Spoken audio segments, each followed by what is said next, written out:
Good morning students. Seventh class में आज हम आंकड़ों का प्रबंधन चैप्टर के बारे में अध्ययन करेंगे। आंकड़ों का प्रबंधन। सबसे पहले इसमें आता है आंकड़े किसे कहते हैं। इसकी डेफिनेशन देखिए। एकत्रित की गई सूचनाएं, जो भी सूचनाएं हैं हम कलेक्ट करते हैं, एकत्रित की गई सूचनाओं को ही हम आंकड़े कहते हैं। केवल परिभाषा इतनी है, एकत्रित की गई सूचनाओं को आंकड़े कहते हैं। आंकड़े कहते हैं। आंकड़े दो प्रकार के होते हैं। पहला होता है प्राथमिक आंकड़े और सेकंड होता है हमारे पास द्वितीयक आंकड़े। बात करते हैं प्राथमिक आंकड़े किसे कहते हैं। प्राथमिक आंकड़े यदि कोई अनुसंधानकर्ता या आंकड़े एकत्रित करने वाला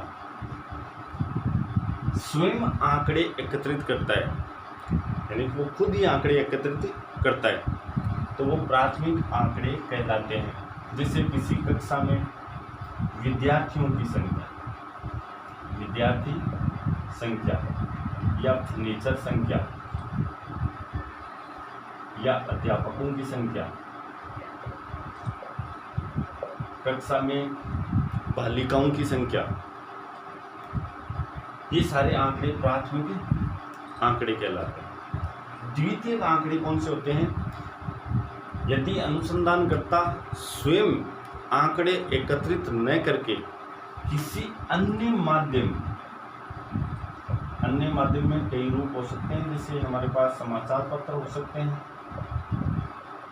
कोई विभाग हो सकता है, टीवी हो सकता है, रेडियो हो सकता है, इनकी सहायता से आदि और भी है इनमें, इनकी सहायता से आंकड़े एकत्रित करते हैं। जैसे हम जनसंख्या की बात करते हैं, अपने ज़िले की जनसंख्या यदि हमें कलेक्ट करनी है तो हम जनसंख्या विभाग में जाएंगे। सारी जनसंख्या हम एक साथ कलेक्ट नहीं कर सकते, उसके लिए हमें किसी की सहायता लेनी पड़ेगी। तो हम जनसंख्या विभाग में जाएंगे, वहाँ से ये आंकड़े प्राप्त करेंगे। तो हमने किसी की सहायता ली है, इसमें अन्य माध्यम काम में लिया है, तो वो द्वितीयक आंकड़े हो जाएंगे। हमारी 7th क्लास में जो आंकड़ों का प्रबंधन चैप्टर है, उसमें सबसे पहले माध्य आएगा। माध्य या फिर औसत।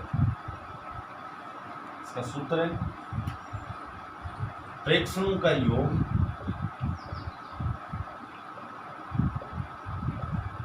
बटा प्रेक्षणों की संख्या। बात करते हैं प्रेक्षण। प्रेक्षण जो भी हमें आंकड़े दिए जाते हैं, जैसे 5, 7, 11, 8, ये आंकड़े हमने कलेक्ट किए, तो ये प्रेक्षण कहलाते हैं। या राशि बोल सकते हो आप लोग, यहाँ पे राशियों का योग बटा राशियों की संख्या भी लिख सकते हो। इसी को हम एवरेज बोलते हैं, माध्य बोलते हैं। तो इनका योग करना है इन आंकड़ों का। तो 5 + 7 + 11 + 8 अपॉन ये कितनी संख्याएं हैं? 1, 2, 3, 4 है, तो 4। इसको हल करेंगे तो हमारे पास ये माध्य आ जाएगा। तो सूत्र याद रखना है आपको, प्रेक्षणों का योग बटा प्रेक्षणों की संख्या, या फिर इसकी जगह राशियों का योग बटा राशियों की संख्या। 2 नंबर पे हमारा जो सूत्र आता है वो माध्यक।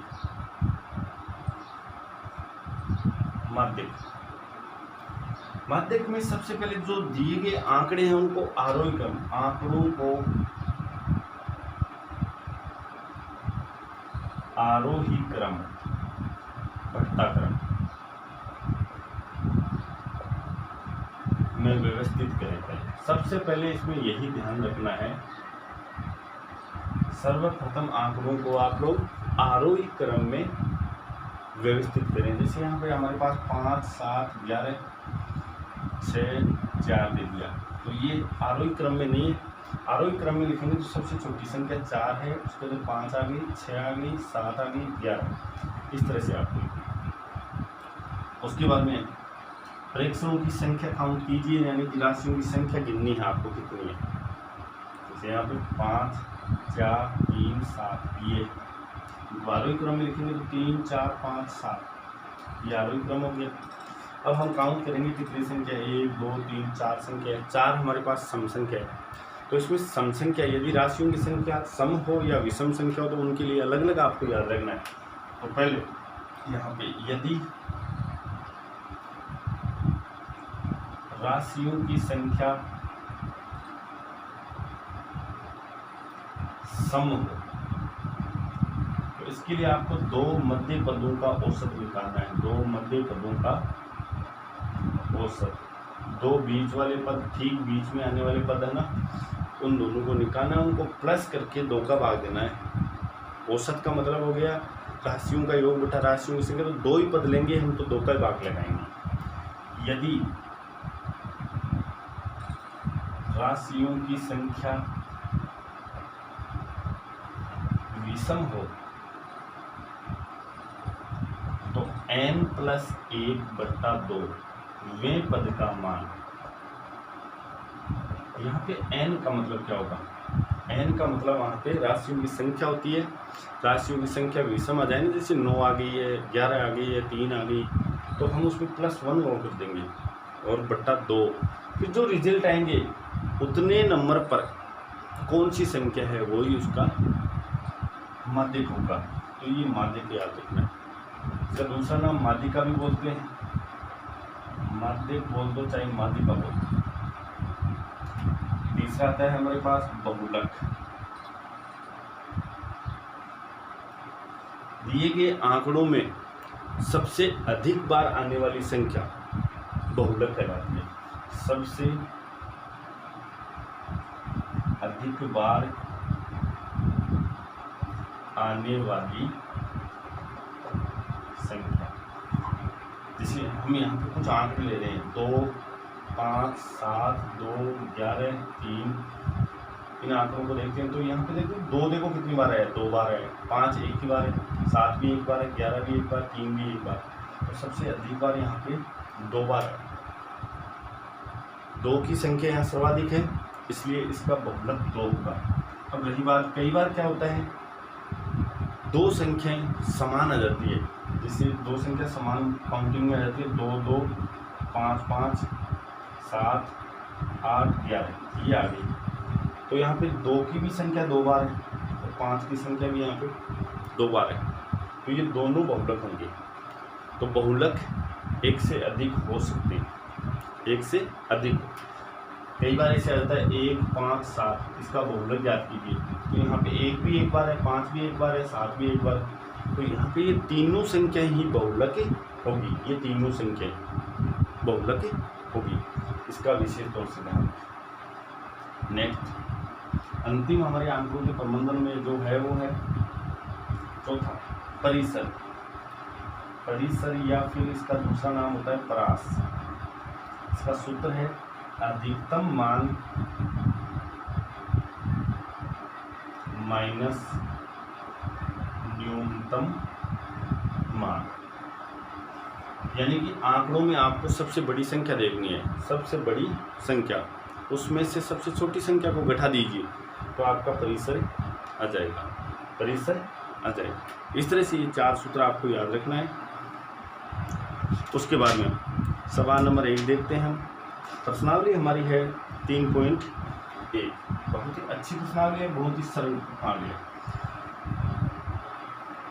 पहला सवाल देखिए,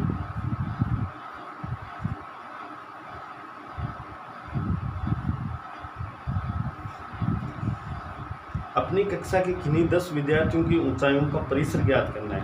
अपनी क्लास में कोई भी 10 विद्यार्थी हैं, उनकी ऊंचाई पहले आप लोग नोट कर लीजिए, आंकड़े कलेक्ट कीजिए पहले, उसके बाद में उनका परिसर ज्ञात करना है। तो यहाँ पे मैं जैसे यहाँ पे लिखता हूँ, जैसे 148 है, 152 है, 151 है, 148 है, 149 है,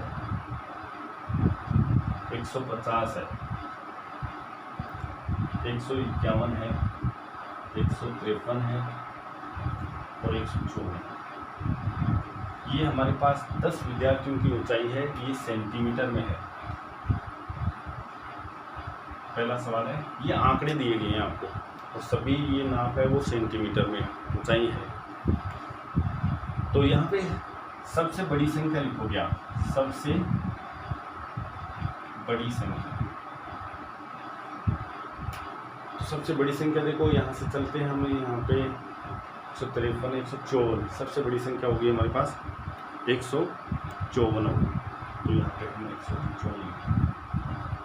इसी तरह से सबसे छोटी संख्या लिखेंगे हम, सबसे छोटी संख्या। इनमें सबसे छोटी संख्या देखते हैं, 148 है, 48 देखो 148, 148। अब यहाँ पे परिसर का सूत्र लगाना है आपको। परिसर अधिकतम मान या सबसे बड़ी संख्या माइनस न्यूनतम मान सबसे छोटी संख्या। 154 है, इसमें से 148 लिखाएंगे तो हमारे पास 6। अब सेंटीमीटर लिखेंगे तो 6 सेंटीमीटर इसका परिसर होगा या व्यास होगा। तो बहुत ही आसान सा सवाल था। उसके बाद में इसी तरह से दूसरा सवाल आप लोग खुद कर सकते हैं, इसमें यही पूछा गया है। इसी तरह से आंकड़े दिए गए हैं, सबसे बड़ी संख्या पूछी है आपको, सबसे छोटी संख्या पूछी है और फिर उनका परिसर पूछा है। सवाल नंबर 3 देखिए, प्रथम 5 पूर्ण संख्याओं का माध्य ज्ञात कीजिए। अब की बार आपसे माध्य पूछा गया है। तो प्रथम पाँच पूर्ण संख्याओं का आपको पता होना चाहिए कौन कौन सी होती है। पूर्ण संख्या जो 0 से स्टार्ट होती है, 0, 1, 2, 3, 4, 5 अनंत, ये पूर्ण संख्या होती है। पूर्ण संख्याओं का समुच्चय या समूह ये होता है। तो आपसे प्रथम 5 संख्या, तो प्रथम यहाँ से स्टार्ट होगी, ये 5 संख्या ले ली है, यही तो है। तो आप लिखोगे प्रथम 5 पूर्ण संख्या 0, 1, 2, 3, 4 काउंट करें ना, 1, 2, 3, 4, 5। उसके बाद में माध्य का सूत्र लिखेंगे हम। माध्य बराबर प्रेक्षक समूह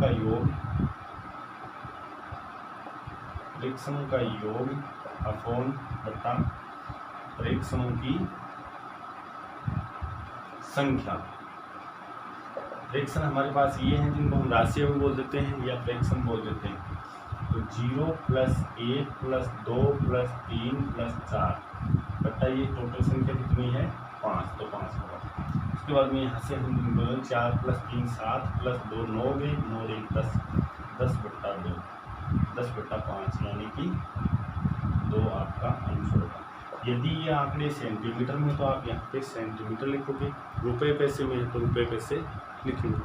इस तरह से आपको ये माध्य निकालना। इसी तरह से सवाल नंबर 4 है हमारे पास। 4 नंबर का सवाल देखो, ये आप स्वयं करोगे, बहुत ही ईजी है।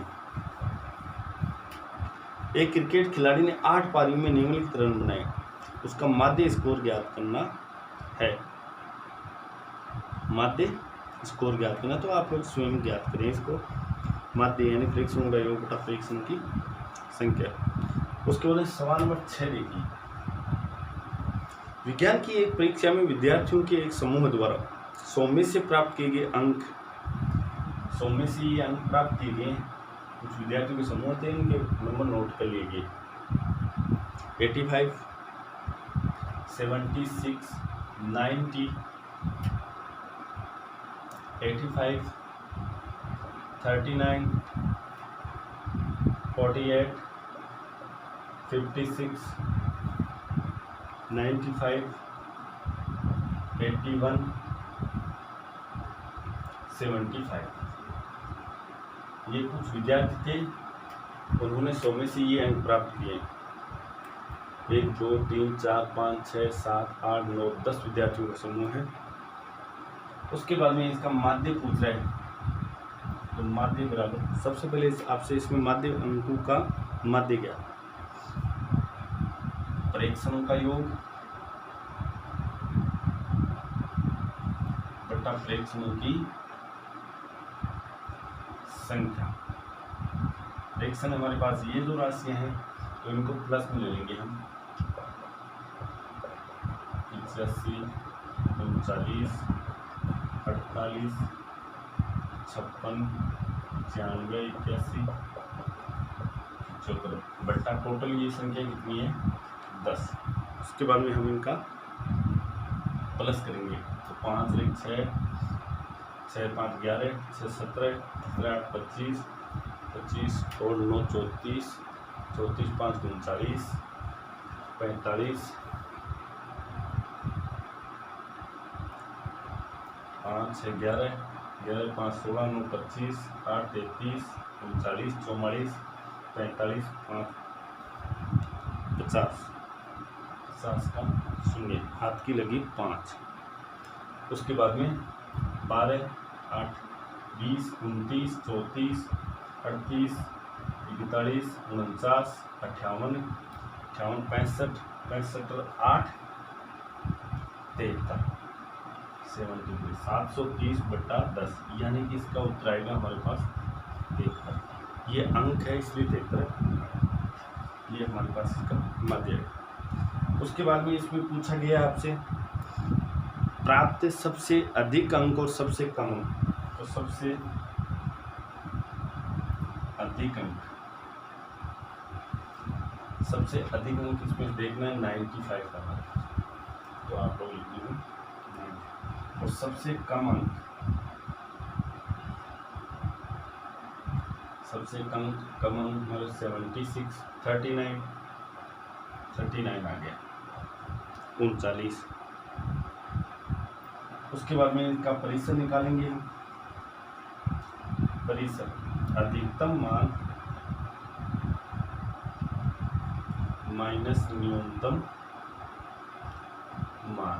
अधिकतम मान हमारे पास 95 का 95, इसमें से 39 हम निकालेंगे, 6 5 यानी 56 हो जाएगा। ये हमारे पास इसका परिसर हो जाएगा। उसके बाद में इसका यदि आपसे माध्यक पूछे तो माध्यक देखो कैसे करना है।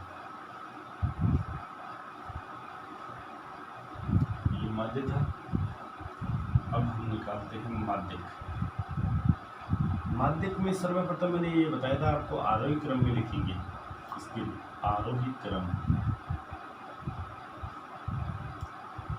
क्रम में सबसे छोटी संख्या 39 है। आप इस तरह से चिन्ह लगा सकते हैं, जिसको नोट कर दिया। 39 के बाद में हमारे पास आ रहा है 48, 48 के बाद में आ रहा है हमारे पास 56, 56 के बाद में आ रहा है 75, 75 के बाद में आ रहा है 76, 76 के बाद में आ रहा है हमारे पास 81, 81, 81 के बाद में आ रहा है 85, 85 दो बार आ गया तो आप दो बार लिखोगे। 85 के बाद में आ रहा है 90 और अंत में आएगा 95। एक बार काउंट कर लें, 1 2 3 4 5 6 7 8 9 10, 10 ये आंकड़े थे। उसके बाद में राशियों की संख्या हमने काउंट की है यहाँ पे, तो 10 आ रही है, जो कि राशियों की संख्या 10 एक सम संख्या है, इसलिए माध्यक दो मध्य पदों का औसत। दो मध्य पद कैसे निकालना है आपको, इस तरह से आपको बीच वाले पद कौन से हैं वो कैसे निकालना है वो बता रहा हूँ। सबसे पहले राशियों की संख्या 10 है, 2 हमने इसमें से निकालिए तो बाकी बचे हमारे पास 8। 2 मध्य पदों का औसत हम निकालेंगे, उनको माइनस कर लेंगे तो हमारे पास 10 में से 2 घटाएंगे तो 8 बचे। 8 का आधा 4 होता है, तो 1 2 3 4 को छोड़ दो इनको, और इधर से भी 4 छूट जाएंगे, 1 2 3 4, अपने आप बीच वाले 2 बच जाएंगे। तो ये हो जाएगा 76 प्लस 81/2/2 हो जाएगा। 2 मध्य वाली अपने आप ही बच जाएगी। तो बात सुनिए, टोटल संख्या काउंट करेंगे आप 10 है, 10 में से 2 निकाल देना, माइनस कर देना, सभी में 2 ही माइनस करना है। उसके बाद जो बचेगी उनमें 2 का भाग दे दो। तो जैसे हमारे पास बच गई 8 बच गई, तो 8 में हम 2 का भाग दिया 4, 4 संख्या छोड़ दो, बाकी 2 ले लो। इनको हम प्लस करेंगे, 6 1 7 8 7 15 157/2, और इसका भाग देंगे तो 7 2 14 8 2 16 78.5 आएगा। ये इस तरह से माध्यम, इस तरह बच्चों उम्मीद करता हूँ कि आपको इस तरह से समझ में आया होगा। बाकी हम आगे देखेंगे। Thank you.